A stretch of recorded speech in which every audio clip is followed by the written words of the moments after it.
ඉතින් අලුත් දවසක් ඒ වගේම අලුත් තොරතුරත් අස්වැසුම පළමු අදියරේ අයට මෙය අනිවාර්යෙන්ම කළ යුතුම දෙයක්. ඉතින් මං අද ඔයගොල්ලන්ට කියන්න යන්නේ අස්වැසුම වඩාත් නිවැරදිව පළවෙනි අදියරේ අය මේ ෆෝම් එක පුරවගන්නේ කොහොමද කියලා. මේ සඳහා ඔබ දුන්න ඔබගේ දුරකථන අංකයත් ගෙදර සියලුම දෙනාගේ නිවෙස් හිමියන්ගේ හැඳුනුම්පත් අංකයක් තිබුණාම ඇති. ඉතින් තවත් වෙන ෆෝම් ඕනේ නෑ. ඉතින් වීඩියෝ එකට යන්න කලින් අපේ channel එක subscribe කරලාම යන්න. පළවෙනියටම කරන්න තියෙන්නේ අස්වැසුමට අපගේ identity තොරතුරු ඇතුළත් කළ ගෘහ අංකය ලබා ගන්න. ඉතින් මම මේ කියන විදිහට ගෘහ අංකය ලබා ගන්න මෙන්න මේක ටයිප් කරලා අනිවාර්යෙන් යන්න. ඉතින් මෙන්න මේ වගේ ඉන්ටර්ෆේස් එක social registry 2022 කියලා ඒකේ තියෙනවා ඇප්ලිකේෂන් එහෙම නැත්නම් member NIC කියලා. ඉතින් ඔයාගේ NIC එක ටග් ගාලා ටයිප් කරලා search register කියලා ගහපු ගාම ඕගොල්ලන්ගේ නිවාස ගෘහ අංකය එනවා. ඉතින් එහි තියෙනවා household reference කියලා. ඒකේ ලියලා තියෙන අංකය කියන්නේ ඕගොල්ලන්ගේ ගෘහ අංකය. ඉතින් මෙතන මේ තියෙන household reference අංකය ඉස්සෙල්ලාම කොපි කරගන්න. ඊට පස්සේ eservice.wbb.gov.lk කියන වෙබ්සයිට් එකට යන්න ඕනේ. එතෙන්ට ගියාම මෙන්න මේ වගේ ඉන්ටර්ෆේස් එකක් තියෙනවා. භාෂාව තෝරන්න කියලා. ඉතින් ඒකේ මම සිංහල හින්දා මම සිංහල භාෂාව තෝරගත්තා. ඔව් ඊට පස්සේ භාෂාව වෙනස් කරන්න කියලා ක්ලික් කරන්න ඕනේ. ඊට පස්සේ තියෙනවා ඔබ අස්වැසුම ලියාපදිංචි පුරවැසියෙක්ද? එතන මම අස්වැසුම ලියාපදිංචි පුරවැසියෙක් කියන එක ටික් එකක් දැම්මහම පල්ලට එනවා සමාජ යොමු අංකය ගහන්න කියලා. එතකොට ඔබ අර කොපි කරගත්ත අංකේ මෙන්න මේ විදිහට මෙතන ටයිප් කරන්න ඕනේ. ඊට පස්සේ ඉදිරියට යන්න ඕනේ. ඉතින් ඔයා ලියාපදිංචි වෙච්ච අංකය මෙතන වැටෙනවා දුරකථන අංකය. ඉතින් මේ දුරකථන අංකය ඔයා වෙනස් කරගන්න ඕනේ නම් අනිවාර්යයෙන්ම AG ඔෆිස් එකට යන්න ඕනේ. ඒ කියන්නේ සමහර අයගේ මේක නෑනේ. ඒ කියන්නේ අදාළ AG ඔෆිස් එකට ගිහිල්ලා ඕගොල්ලොන්ට ඒ වෙලෙම වෙනස් කරලා දෙනවා. ඊට පස්සේ ආයෙත් අපි ඇවිල්ලා එතන ඉඳන් යන්න ඕනේ. ඊට පස්සේ මෙතන තියෙනවා OTP යවන්න කියලා. ඉතින් ඊට පස්සේ මෙතන OTP යවන්න කියලා ඔබන්න ඕනේ. ඉතින් ඊළඟ පියවර තමයි මේ කෙටි පණිවුඩ යවන ලදී කියලා වැටෙනවා. එතකොට ඕගොල්ලන්ගේ ෆෝන් නම්බරයට කෝඩ් එක එනවා. ඉතින් මෙතන ඉදිරියට යන්න කියලා ඔබන්න ඕනි.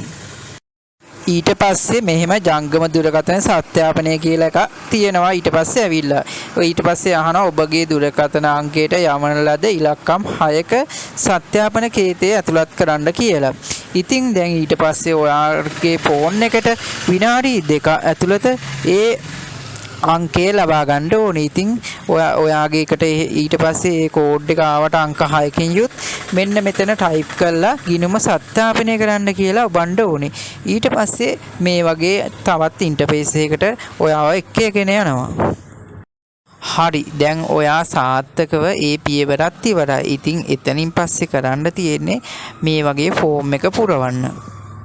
ඉතින් මෙන්න මේ වගේ ගෙවීම් ඉතිහාසයේ අභියාචන ඉදිරිපත් කරන්න, විරෝධතාවය ඉදිරිපත් කරන්න, පැමිණිල්ල ඉදිරිපත් කරන්න කියලා කොටු ටික එනවා.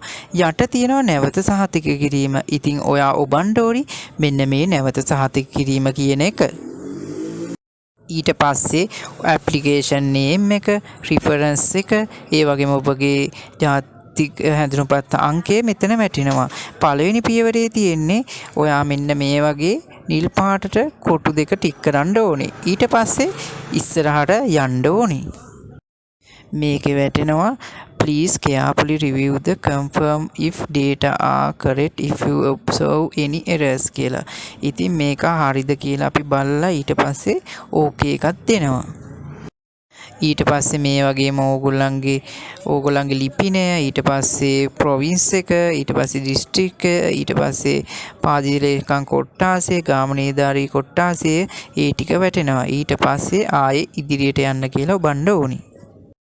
හුඟා අයගේ ඊට පස්සේ එන්නේ මෙන්න මේ වගේ ඕගොල්ලන්ගේ නම, ඒ වගේම උපන්දිනය, ස්ත්‍රී පුරුෂ භාවය, ජාතික හැඳුනුම්පත් අංකය කියලා. ඉතින් මේ ඒක ආවට පස්සේ මෙතන උපන්දින වැරදි නම් ඒක හදලා, ජාතික හැඳුනුම්පත් අංක හදලා, මෙන්න මේ සමහර ඒවා තියෙනවා මෙන්න මේ වගේ ජාතික හැඳුනුම්පත් අංක දාලා නැහැ. ඉතින් එතෙන්ට අපි අනිවාර්යෙන් ජාතික හැඳුනුම්පත් අංක දාන්න ඕනේ. ඒ වගේම උපන්දිනේ වැරදි නම් එතනින් ඉස්සරහට යන්න දෙන්නේ නැහැ. ඉතින් ඊට පස්සේ ඕගොල්ලෝ මෙන්න මේ ටික සම්පූර්ණයෙන්ම ගැහැණුද පිරිමිද ඒක ඒ ටික අනිවාර්යෙන් බලන්න. ඒ ටිකක් බලලා ඒ වගේම තව දෙයක් තමයි ඕගොල්ලන්ගේ ගෙදර කෙනෙක් දැන් නැතිුණා නම් මෙතන එයාව අනිවාර්යෙන් මෙන්න මේ remove කියන එහෙම නැත්නම් අයින් කරන්න කියන එක එතන ඔබන්න ඕනේ. එතකොට ඒ සමාජිකයා මෙතනින් අයින් වෙනවා. ඒ වගේම තව අලුත් සමාජිකයෙක් ඉන්නවනේ. ඒ කියන්නේ ඕගොල්ලන්ගේ පවුලට අලුත් සමාජිකයෙක්, ඒ කියන්නේ පොඩි ළමෙක් ඉන්නවා නම් ඕක ඉපදිලා තියෙනම් මේකට දාලා නැත්තම් මේකට දාන්න ඕනේ. ඒක දාන්න මෙතන මේ ඇඩ් මෙම්බර් එහෙම නැත්නම් නව සමාජිකයෙක් එකතු කරන්න කියන එක ඔබන්න ඕනේ. මේ එතන සම්පූර්ණ නම, ඒ වගේම උපන්දිනය, ස්ත්‍රී පුරුෂ භාවය, ජාතික හැඳුම්පත් අංකය එකතු කරන්න ඕනේ. ඉතින් මෙහි අවසාන අධීරය වෙන්නේ මේකේ අහනවා මේ විස්තර සම්පූර්ණ කළාට පස්සේ ඊළඟට හරි නෙක්ස්ට් හරි එබුවට පස්සේ ඕගොල්ලන්ගේ මේ විස්තර සම්පූර්ණයෙන්ම හරිද සුදුසුද මේක කියලා මෙතන වැටා. ඊට පස්සේ ඕකේ එබුවට පස්සේ එතනින් අයින් වෙලා ඊට පස්සේ නැවත යාවත් කාලීන කිරීම කියන එක නැති වෙනවා. ඊට පස්සේ ඕකේ දුන්නට පස්සේ මෙතන සම්පූර්ණම ප්‍රොසෙස් එක ඉවරයි. ඉතින් ඊට පස්සේ ඔයා මේක සාර්ථකව දැන් බාර දීලා තියෙන්නේ. ඉතින් තව අයගේ එනවා මෙහෙම ඩෙන්ටිටි නම්බර් ඇතුළත් කරන්නේ නැතුව මෙන්න මේ වගේ විස්තරයක්. එතන තියෙනවා මේ ඒතන ඵල ඒ අර ආදියෙන් දෙකෙන් ආවට පස්සේ ඊට පස්සේ අහනවා ගෘහස්ත යොමු අංකය, ඒ වගේම සමාජිකයන්ගේ ෆෝන් නම්බර්, ලිපිනය, මෙන්න මේ වගේ ඒවා එනවා. ඒ කියන්නේ තව ලෙඩක් මොකක් හරි තියෙනවා ඒවට ඇඩ් කරන්න, ඒ වගේ දේවල් එනවා. ඒ වගේම ඔබේ පවුලට සම්මුතිය ලැබුණාද, ඒ වගේම මාසිකව ආදායම, ඒ වගේම ගෙදර ස්වභාවය. ඊට පස්සේ අන්තිම පියවර විදිහට මේක එනවා මේ දත්ත නිවැරදි බවට තහවුරු කරමි කියලා. ඊට පස්සේ ඒක ඔබලා ඉදිරිපත් කරන්න කියලා ඔබන්න ඕනේ. එතන ඊට පස්සේ ඔයා ඊට පස්සේ රීෆ්‍රෙෂ් කරන්න. ඉස්සෙල්ලා වගේම ඒක ඊට පස්සේ ඒක බුවට පස්සේ දත්ත නිවැරදි කිරීම කියලා එනවා. ඊට පස්සේ ඒක අපි මේක දත්ත නිවැරදි සිංහලෙන් හරි ඉංග්‍රීසියෙන් හරි ගහන්න ඕනේ. මේක හරි නිවැරදි තොරතුරු දීලා තියෙන්නේ කියලා ඊට පස්සේ ඉදිරිපත් කරමු කියලා එප්පුවට පස්සේ එතනින් අයින් වෙනවා. එතකොට ඒකත් සම්පූර්ණම නිවැරදි වෙලා තියෙන්නේ. ඕගලන්ට මොනවා හරි අපහැදී තැනක් තියෙන අනිවාර්යයෙන්ම කමෙන්ට් එකක් දාලා මගෙන් අහන්න. ඒ වගේම මේ වගේ වැදගත් වීඩියෝ දාපු ගමන් දැනගන්න අපේ channel එක subscribe කරන්න.